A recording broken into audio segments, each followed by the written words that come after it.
Welcome back, everyone. It's Wellness Wednesday here on News 4 Forum, and today we're talking about the great salt debate. Joining me now is Shante Wolfe, who is a registered dietitian at St. Mary's Center for Health and Fitness. Welcome to the show. Very much appreciate it. Let's get right into it. What are the health effects of too much salt? People hear it all the time. Oh, back off the salt, back off. What's the issue with it? Well, Melissa, in many people, salt contributes to high blood pressure.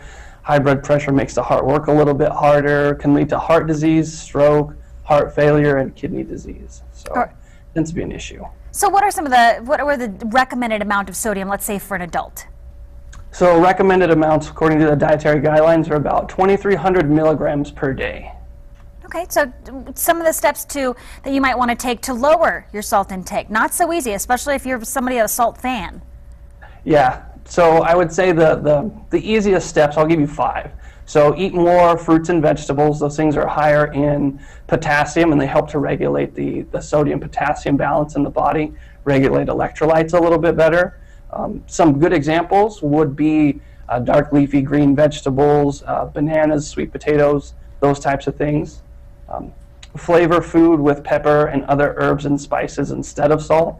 So there's lots of different herbs and spices that we always push to the back of the cupboard. We don't really use too much of paprika, basil, oregano, rosemary, dill. Those are all really good spices that we can use instead of using salt all the time.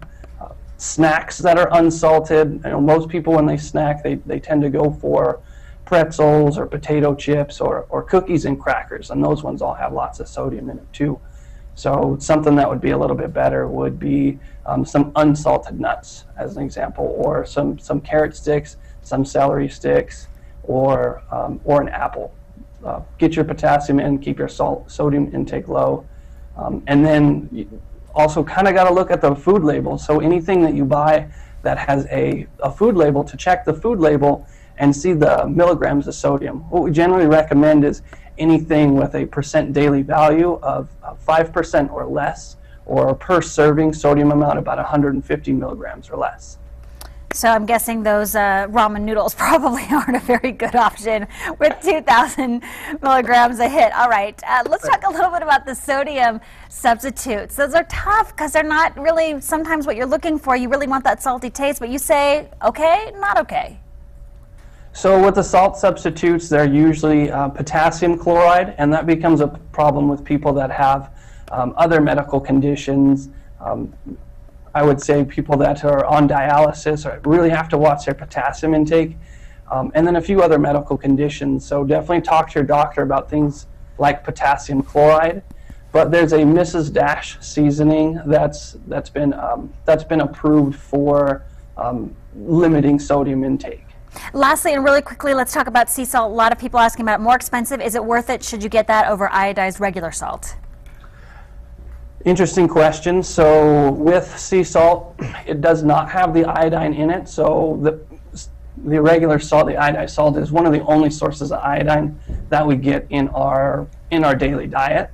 But sea salt's different because it has microminerals in it, things like copper, manganese, and cobalt. And it has lower total sodium per amount relative to like a table salt that's just sodium chloride.